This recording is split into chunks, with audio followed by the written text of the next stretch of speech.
spends so much time training. I think he kind of adapted to that since he was always recovering from different injuries in his young career.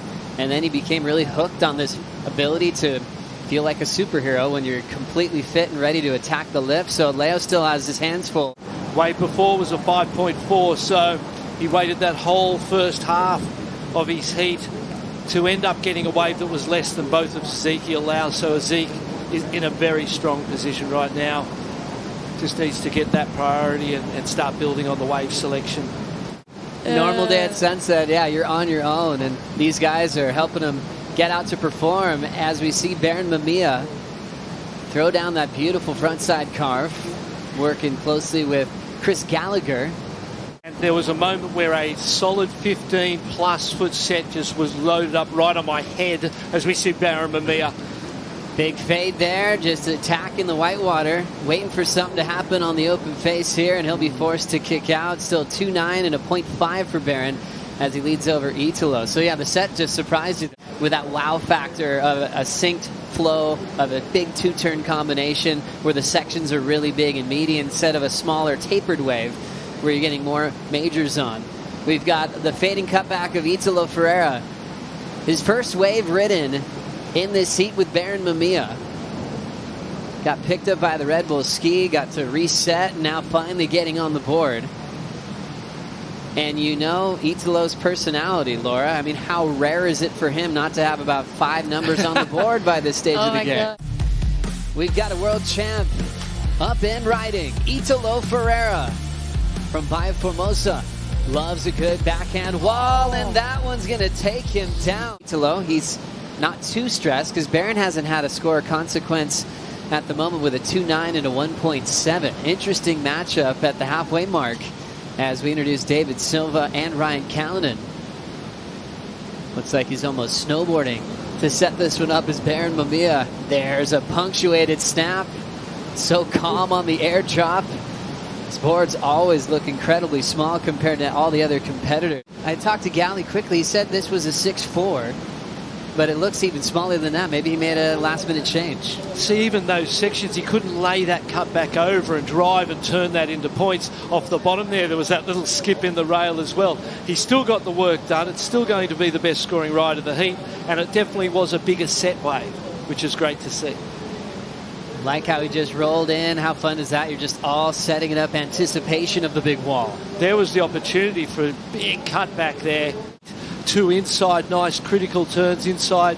I could imagine David Silva's going higher than that. Back to the priority heat, Barron Mamiya. There's the down carve. Able to rip that lip a little bit harder. Smaller sized wave there.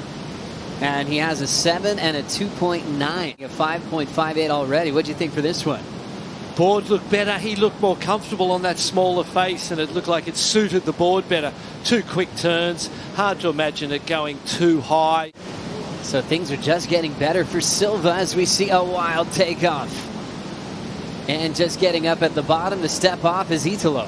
Yeah, you know what? I wouldn't say it's any smaller. It feels like the faces out here are giant. And you know, and looking out the back right now, there's still really big swells coming in. And I feel like when they hit the reef, they're standing up almost as tall today. No, it's a good size wave. Look at it. Well and truly double, triple overhead. There's that turn you're talking about, Joey. I feel like they're in the same spot, but as big or small as you want to call them, they're pushing into that corner, and that's what they're riding. It's just that push where it comes in over the boil. They've got a mark out there. I heard them talking about it, you know. I heard Zeke talking about sitting on that boil with his caddy. So there's definitely a game plan. Thank you, Strider. Seeing the finish of Barron Mamiya on his last wave. Wave previous on the smaller wave with a 2-turn combo still helped his total out front, 5.17. Wave selection letting him down, positioning in the lineup letting him down as well. And he's against one of the rising stars of the sport, someone that we all look to as the future of surfing. And you watch this last little turn here, watch this whitewater and see how the whitewater hit his board. He got it sideways to project it out of that and complete that ride. Barron Mamiya's looking in great form. Does he improve on the 5.17 and add even more pressure to Italo Ferreira? I feel so. I think he does as well. Just the size of that turn, the commitment and flow. So beautiful. He was so in sync with the pace of this wave at Sunset.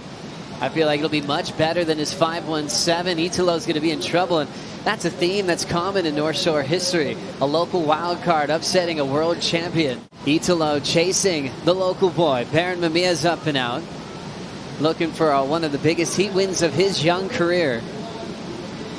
Always dangerous with his clips at pipeline, but it shows how much time he spent at Sunset. Great length that just sticks. Oh, important ride right here, Joey. Chipping in for Italo Ferreira, needs an 8.63.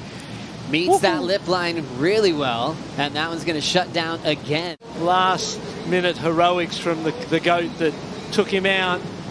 Here we go, Barron up and riding. Barron now looking to better another 7-point ride. A 7-4 and a 7, a healthy total already. Just racetracking this thing down the line. And now he'll slam on the brakes. He was looking to get a quick vision. Just playing with that wave to reposition with 4:15 to go. An emotional win over Mick Fanning at Bells Beach. Here comes Barron once again. Quick carve and he's out. Smart move. I like that. Obviously, the wave looked like it was going to close out, but the priority is more valuable right now than an increase in points. On that combination, big drop for Italo. Needing an 8.63 to avoid elimination. Nice backhand redirect. Quicker snap there for Ferreira. Got to the end of, we'll see it here. It's a big wave. It stands up. You can see his first turns a little bit kind of nursed. It was held back. It wasn't sort of unleashed, which is what he needed to do. He started to build that momentum and unleash that second one a little more. Cuts out. It's not going to be the score he needs, obviously, but if you've got time to do it in 2 waves, that's going to make it a much easier assignment. So you see that placement turn that Biel was watching there off the top. Usually seeing Italo going for broke at 110%, but Sunset's had its way with Italo today. Here at the Hurley Pro Sunset Beach, presented by Shiseido. It'll be a slow start to the season for Italo Ferreira. Knocked out in the round of 32. Came into this event number 9 in the world, and the wild card will move on to surf again later on today.